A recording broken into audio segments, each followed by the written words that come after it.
Hi guys! So ngayong araw ay papakita ko naman sa inyo kung paano ako magluto ng coffee flavored na popcorn.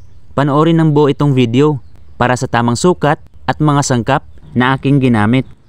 Umpisahan ko dito sa pagluluto muna ng popcorn. Sa mainit na kaldero, maglagay ng sapat na daming mantika. Nasa almost 1/3 cup ito para maayos ang pagputok ng mga butil at hindi masusunog. Takpan at alugin ito para halong-halo ang mainit na mantika sa ating popcorn.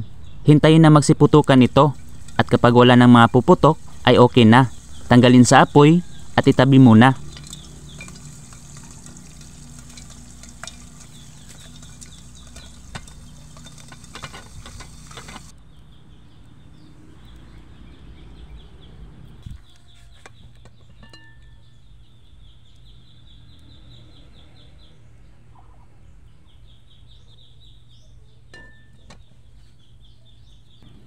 At para sa ating coffee coating ay maglagay ng 1 cup na tubig sa kawali. Lagyan ng 3/4 cup na asukal. Lagyan din ng konting asin para pandagdag sa lasa.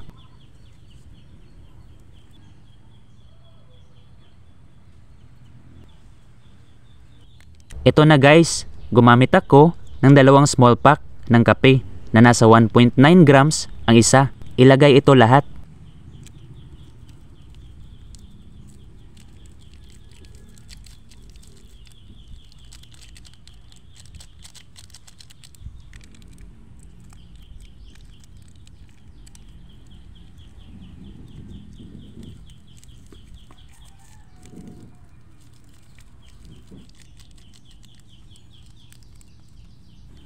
Maglagay din tayo ng kalahating small pack ng Bear Brand powdered milk na nasa 33 grams pero kalahati lang ang ilagay. Pwede naman kayong gumamit ng ibang brand ng powdered milk. Nilagyan ko pala ito para maging balanse at hindi gaanong papait ang ating mixture at para may konting pagka-creamy sa ating coffee popcorn. Sunod na step ay haluin ito ng mabuti at lutuin hanggang sa maging medyo sticky na itong mixture.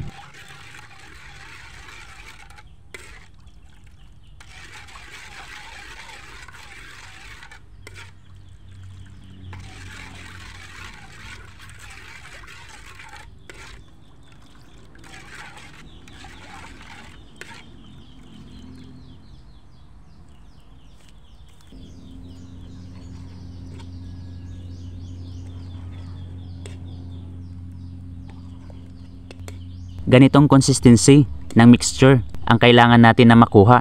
Tanggalin muna ito sa apoy at ilagay dito ang mga nalutong popcorn. Haluin ng mabuti.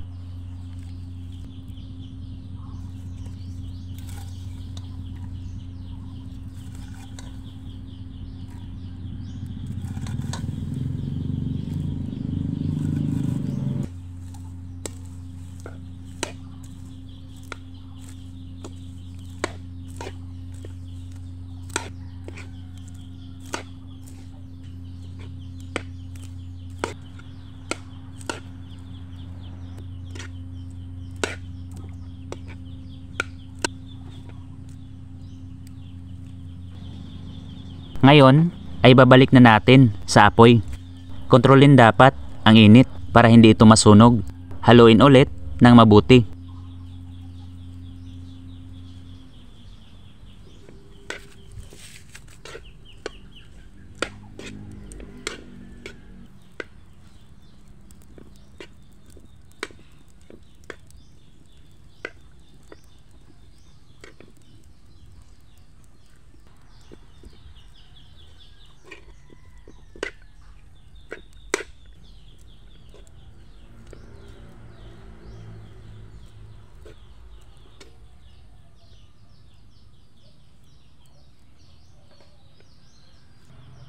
Ito guys ay okay na.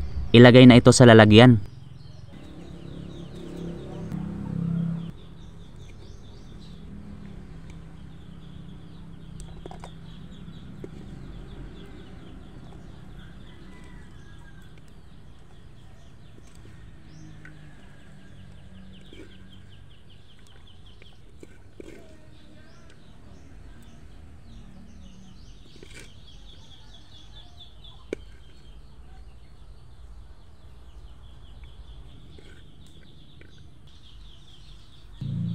At narito na ang aking coffee flavored na popcorn.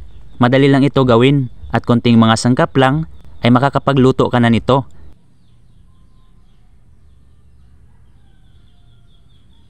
It's tikiman time na, kaya kain tayo guys.